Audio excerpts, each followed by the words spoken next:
রবি উৎসবমুখর পরিবেশেই রংপুরের যে সংসদীয় ৬টি আসন রয়েছে, উৎসবমুখর পরিবেশেই ভোটাররা তাদের যে ভোট অধিকার সেটি প্রয়োগ করছে। আমরা দেখছি সকাল থেকেই ভোটাররা দীর্ঘ লাইনে দাঁড়িয়ে কাঙ্ক্ষিত যে প্রতীক্ষিত ভোট সেটি কিন্তু প্রদান করছেন। তবে আমরা রয়েছি রংপুর সংসদীয় যে আসনগুলো আমরা ঘুরে দেখছি, সেখানে কিন্তু পুরুষ ভোটারের চেয়ে নারী ভোটাররা কিন্তু দীর্ঘ লাইনে দাঁড়িয়ে তাদের যে ভোট অধিকার সেটি কিন্তু প্রয়োগ করতে আমরা দেখছি। এবং সেখানে আমরা দেখেছি সকাল 7:30 নাগাদ ভোট গ্রহণ শুরু হয়।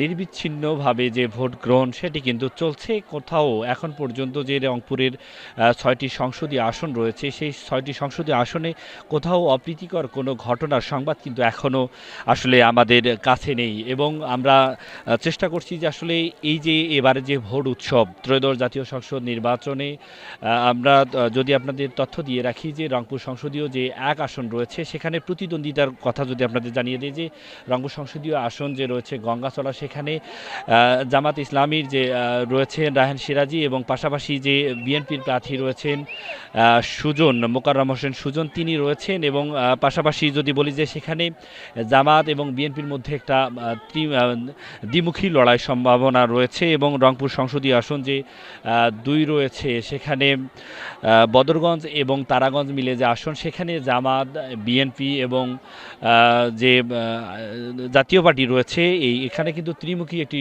আসলে লড়াইয়ের সম্ভাবনা রয়েছে। সেখানে জামাত ইসলামী থেকে তিনি লড়ছেন দাড়িপাল্লা নিয়ে এটিএম আজহারুল ইসলাম, তিনি বাংলাদেশ জামাতে ইসলামীর নায়েবে আমির। পাশাপাশি আনিসুল ইসলাম আনিস, তিনি কিন্তু জাতীয় পার্টি থেকে লড়ছেন এবং বিএনপি থেকে লড়ছেন। সেখানে যদি বলে রাখি যে সেখানে বিএনপি থেকে মোহাম্মদ আলী সরকার। এবং এখানে কিন্তু আসলে এখানকার ভোটাররা উৎসবমুখর পরিবেশে ভোট প্রদান করছেন। এবং সেটি আসলে বিকেল 4:30 নাগাদ, যেহেতু এবারে যে জাতীয় সংসদ নির্বাচনের সাথে আরেকটি ভোট হচ্ছে, একই সাথে দুটি ভোট, গণভোট এবং জাতীয় নির্বাচন, এই ভোটকে কেন্দ্র করে কিন্তু আসলে যেহেতু দুইটা ভোট প্রদান করছে, এই কারণে দীর্ঘ সময় কিন্তু লাইনে দাঁড়িয়ে থাকতে হচ্ছে। এবং আরেকটি যদি আসলে ভোটের পরিসংখ্যান বলি, রংপুর সদর 3 আসন, সেখানে কিন্তু জাতীয় পার্টি এবং যে জামাত ইসলামী এবং বিএনপির প্রার্থী রয়েছে, সেখানেও কিন্তু ত্রিমুখী একটি লড়াই হবে। সেখানে জাতীয় পার্টি থেকে লড়ছেন জাতীয় পার্টির চেয়ারম্যান জিএম কাদের রয়েছেন। এবং এরপরে যদি বলি যে সেখানে বিএনপি থেকে লড়ছেন শামসুজ্জামান সাবু,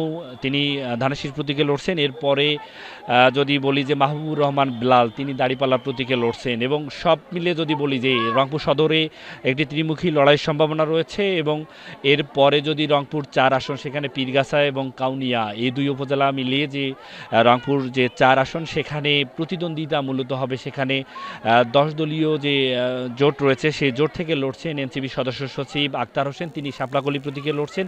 পাশাপাশি প্রতিদ্বন্দ্বী হিসাবে সেখানে রয়েছেন বিএনপির এমদাদুল হক ভরসা রয়েছেন। এরপরে যদি বলি যে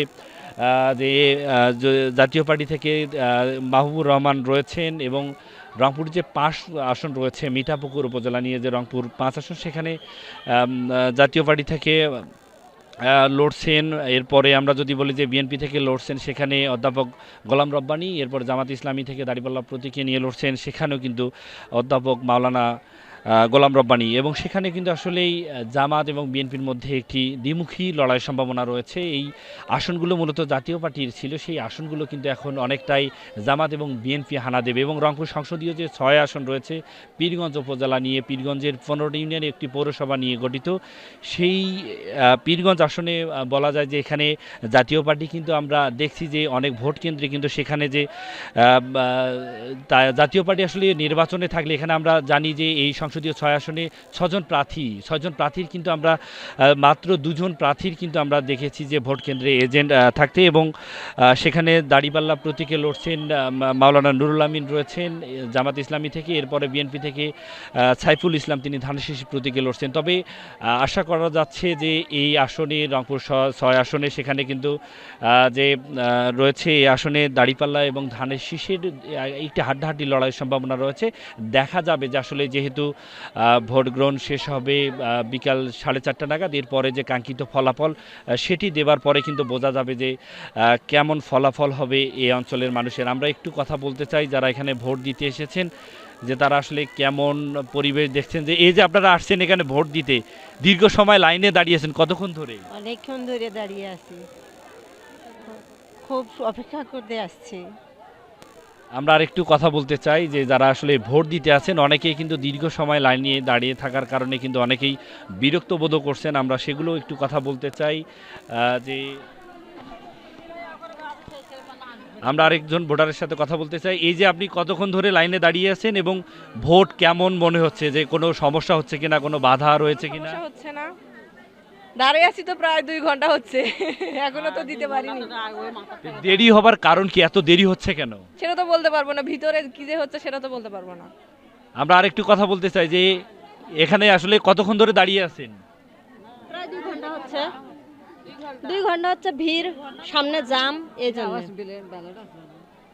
যে আসলে যেমনটা শুনছিলেন যে যারা নারী ভোটার রয়েছেন এখানে আমরা দেখেছি যে অনেক ভোট কেন্দ্রে সেখানে কোথাও পুরুষ ভোটারের সংখ্যা একটু বেশি দেখা যাচ্ছে, কোথাও বা নারীদের কিন্তু দীর্ঘ লাইনে দাঁড়িয়ে তারা দীর্ঘ প্রতীক্ষার যে কাঙ্ক্ষিত ভোট সেটি কিন্তু প্রদান করছেন। তবে বলা যায় যে উৎসবের আমেজ বইছে পুরো দেশের সাথে। রংপুরের যে 6টি সংসদীয় আসন রয়েছে প্রত্যেকটি আসনে কিন্তু উৎসবের যে আমেজ সেটি কিন্তু বইছে এবং ভোটাররাও নির্বিঘ্নে ভোট কেন্দ্রে এসে তাদের যে পছন্দের প্রার্থী রয়েছে সেই পছন্দের প্রার্থীদের কিন্তু আসলে ভোটটা প্রদান করছেন। তবে এখানকার মানুষ এবং সাধারণ ভোটার সহ প্রার্থীরাও যেটি বলছেন যে সকাল থেকে যেভাবে নির্বিচ্ছিন্নভাবে যে ভোট গ্রহণ চলছে এটি যদি ভোট গ্রহণ শেষ এবং এরপরে ফলাফল পর্যন্ত যদি এই পরিবেশ থাকে হয়তোবা সংঘাতময় নয়, লাশের উপর দিয়ে নয়, রক্তের বিনিময়ে নয়, আসলে শান্তিপূর্ণ একটি ভোট গ্রহণ শেষ হবে। এরপরে যে কাঙ্ক্ষিত ত্রয়োদশ জাতীয় সংসদ নির্বাচনে এই রংপুর 6টি যে সংসদীয় আসন রয়েছে কারা প্রতিনিধিত্ব করবে, কারা এই অঞ্চলের বঞ্চনার যে কথাগুলো সংসদে গিয়ে তুলে ধরবে, কারা আসলে এই যে জনগণ কিন্তু আসলে বেছে নেবে তাদের পছন্দের প্রার্থী, তারা এই অঞ্চলের মানুষের বঞ্চনার কথাগুলো সংসদে গিয়ে তুলে ধরবেন। এরপরে এই অঞ্চলের যে উন্নয়ন নিয়ে নানা উন্নয়ন নিয়ে কিন্তু তারা আসলে কথা বলবেন সংসদে। তারপরে কিন্তু এই অঞ্চল দীর্ঘদিন থেকে উন্নয়ন থেকে বঞ্চিত, হয়তোবা এই অঞ্চলের উন্নয়ন সাধিত হবে এই সকল সংসদ সদস্য যারা নির্বাচিত হবেন তাদের হাত ধরেই। তবে আমরা বলা যায় যে আইনশৃঙ্খলা রক্ষাকারী বাহিনীর সদস্য সহ আমরা ভোট কেন্দ্রে নির্বিচ্ছিন্ন যে আসলে নিরাপত্তার চাদর বলা যায়, যে বাহিরে যেমন একটি আমেজ বইছে যে ভোটের আবহাওয়া আমরা যেটি দেখছি যে পুরো উৎসবের আমেজ, ভিতরেও কিন্তু আমরা দেখছি যে দীর্ঘ লাইন, যেখানে অনেক নারী ভোটার পুরুষ ভোটার তারা প্রতীক্ষিত, তারা কিন্তু দীর্ঘ সময় 2 ঘন্টা ধরে অনেকে লাইনে দাঁড়িয়ে আছেন। এরপরে যে ভোট সেটি কিন্তু প্রদান করে চলে যাচ্ছে নির্বিচ্ছিন্ন, কোথাও বাধা বিপত্তি হচ্ছে না এমনটা কিন্তু তথ্য রয়েছে। তবে প্রার্থীরা বলছে একে অপরের অভিযোগ রয়েছে, হয়তোবা কোনো প্রার্থী বলছেন যে আমরা যেটি জেনেছি যে তাদের ভোটারদের প্রভাবিত করা হচ্ছে, আবার বিএনপি বলেন, জামাত বলেন, অন্যান্য দল বলেন তারা কিন্তু পাল্টাপাল্টি অভিযোগ করছেন যে তাদের ভোটারদের নানাভাবে প্রভাবিত করা হচ্ছে, ভয়ভীতিও দেখা হচ্ছে এমনটাও কিন্তু বলছেন। তবে ভোটাররা কিন্তু বলছেন যে না, এমন কোনো ভয়ভীতি কিন্তু তাদেরকে দেখানো হয়নি, তারা সুন্দর পরিবেশে ভোট কেন্দ্রে এসে তাদের ভোট প্রদান করছেন। এই ছিল আমার কাছে রংপুর থেকে আজকের ভোট গ্রহণ নিয়ে ত্রয়োদশ জাতীয় সংসদ নির্বাচনের গণভোট এবং জাতীয় নির্বাচন নিয়ে সর্বশেষ।